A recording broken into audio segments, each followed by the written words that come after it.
रागा जोंबाय बिरादनो ঠিক আছে তেতিয়াহ'লে মই যি কম সেইটো শুনিব লাগিব হিমন্ত বিশ্ব শৰ্মা চিফ মিনিষ্টাरा जा बुङो बेखौनो কিন্তু प्रमोदआ खोनासंनांगासिनो दङ साबायखर होनानै दिनैनि जि लामा बे लामाखौ आङो बेयावनो बेखेवबाय होननानै डिक्लेयार होनायजों लोगोसे फिथाखौ हाबाय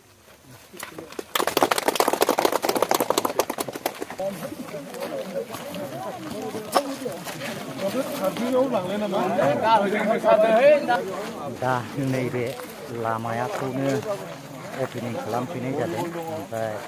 लोगोसे बेयाव थासारिया जोबोद गाज्रिमोन सिगाङाव ओमफ्राय दा सार जेम्सनि अननायावहाय बे गामिनि रायजो राजाफ्रा जोबोद खुसि मोनदों आरो बे लामाखौहाय सारा गावनि बेक्तिगत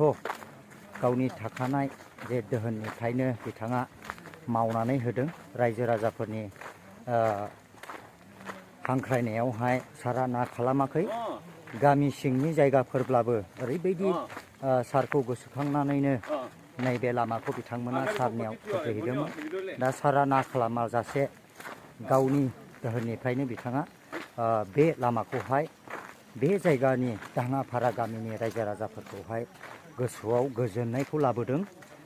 बिथाङा डिस्ट्रिक्टनिनो सेक्रेटारि सासे चिरां जिल्लानि सिङाव थानाय नैबे दाङापारा गामियावहाय जे लामा मोनसे गोदान बेखेवनायजों लोगोसे नैबे जयनिं हाबाफारिखौ प्लास लाफादेरनाय जादों दा बिनिफ्राय बिथांमोना जाहैबाय दिनैहाय नैबे BPFआव सरकार गैयाब्लाबो बिथांमोनखौ मोजां मोननानै BPFखौ मोजां मोननानै जयनिं जाफैदों दा बे हिसाबै मा उद्देश्य लानानै नैबे सरकार गैयि BPFखौ मोजां मोननानै जयनिं लाफैनाय जादों आं बेखौ आदानिफ्राय मिथिना लागोन आंनि मुङा सनाराम नार्जारी गामि खमाबारि आङो UPPLआव फार्स्टनिफ्रायनो बिगिनिफ्रायनो आङो UPPLआव दंमोन मानो थाखाय ओंखारदों आं बेखौ दा बुंथिनोसै आरो देरहानानै थानायाव सरकाराव फैनो हायाखै जेनेबा जोंनि सरकार नङामोन आरो जेननानै थानायाव जेनेबा सरकार जादों एसे उल्था पाल्टा जादों जेसेबां मावनो सानदोंमोन मावनो हायाखै जेनेबा होमबाबो जिखिनि हायो खालामबाय थादों जों नुगासिनो दङ मोजां बाथ्रा बियो आरो फैगौ समफ्राव 25आवथ' बिथांनि देरहानाया एकदम खाथां बायदि नुहुरखाबाय जोङो दानि एक्टिभिटिसखौ नायोब्ला गतिके जोङो बेबायदिनो ज' थांनानै जोंनि बे जेसेबां खहा जानाय थालांनाय थासारि बेफोरखौ जोङो सुफुंनो बिथांनि दारैनो जों खालामगोन आरो जोंबोथ' दंखायो BTCआव मथा-मथि जोङो एबार खमसे खम 32-35थाखौ जोङो MCLखौ देरहागोन बेबायदि थाबाय थायोब्ला आरो जुदि समस्थिया बारायोब्ला माने समस्ति बारायनायनिबो खोथा दंथ' बाय 54थाबो जानो हागौ होनदों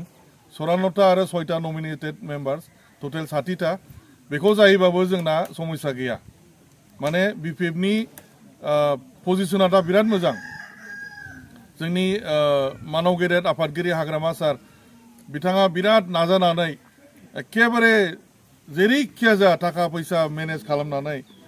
माबायदि लोब रायजो राजाफ्रा BPFआव योगदान होदों जेरैबो दिनैबो खोनानो मोन्दों बाहाय नोंथांमोननिफ्राय माखासे जइन जागोन जेनेबा बे बिराद मोजां आं दिनै सेन्ट्रेलनि जानानै वेलकाम खालामदों आरोबाव मोजां समायाव एखेबारे मोजां बोथोराव नोंथांमोना जइन जानो थांगासिनो दं जोङो एकदम गोसो सिंनिफ्राय बरायबाय दाहाय हयथ' मिथिनो मोनगोन सोर जइन जायो बहुत मोजां खोथा खारन जोङो दा जिथु BTRनि अबस्था BTRआ एक्चुअलि एकर्ड नङाथ' बियो बे लेखा गुफुराव ब्लेक एन्ड व्हाइट मोनसे लेखा लेखि एग्रिमेन्ट बुजाफोरासो एकर्ड नङा बियो एकर्ड होनोबा जोंनि BTC एकर्ड BTCआ एखेबारे पार्लियामेन्टआव आइन पास जानाय पार्लियामेन्टनिफ्राय रायजो सभायाव थांनानै आइन पास जानाय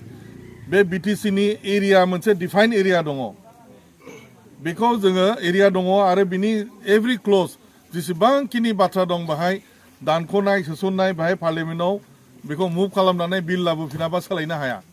गभर्नरा जोंखौ लिंहरनांगौमोन जिथु 17था जों मोनदों जोंखौ लिंहराखै मानो लिंहराखै बे प्रमद बर' आरो बे हिमन्त बिश्व शर्मानि साल गासिबो कन्स्टिटिउसनेल प्रभिजन मथे जोंखौ लिंहरनांगौमोन खिन्थु जोंखौ लिंहराखै हरजों हर बिसोरो UPPLआ मा खयथा मोनदों 11थाल'सो मोनदोंमोन ओमफ्राय BJPआ 9था मोनदों टटेल 20था आरो गण सुरक्षा परिषदखौ लानानै बिसोरो सरकार गठन खालामदों खिन्थु जोंखौ लिंहरनायमोनबा जोंना 17था आरो मोनब्रैल' नांगौमोन मोनब्रैया जोंना जगार जाखायोमोन एकदम सले बले खसुले जोंनिफ्राय सेनानै बिसोरो खालामदों प्रमद बर'आथ' एखेबारे गुग्रुब खुलुमहैथारदोंनो हिमन्त बिश्व शर्मानाव माने सार आंखौ एखेबारे बे खेबाव एकदम जेरै थेने आंखौ चिफ बानायनांगौ हिमन्तआ खिन्थु बुंदों बै समाव जोंनाव रिपर्टआ फैयोना जोंनाबो बै लेभेलाव मोनसे सोर्स दं इनफरमेसनखौ मोनबाय थायो हिमन्तआ रागा जोंदों है नोङो 11टा मोननानै माब्रै चिफ जानांगौ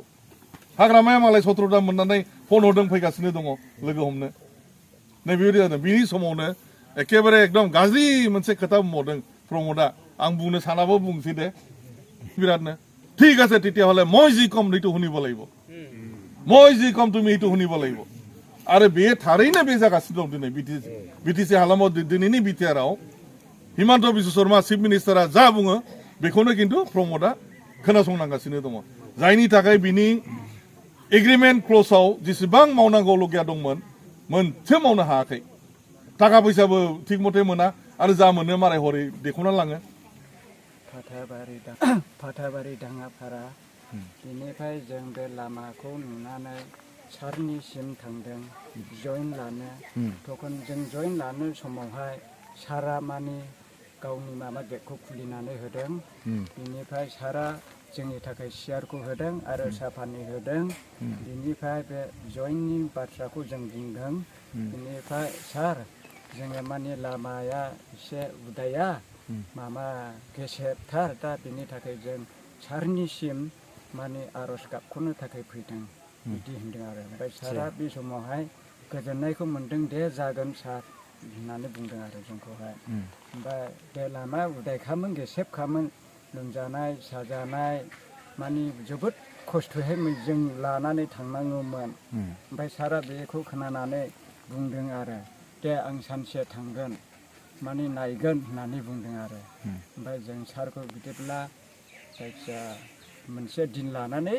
थांदो बिदि होननानै बुंदों आरो सारा माने जोंखौबो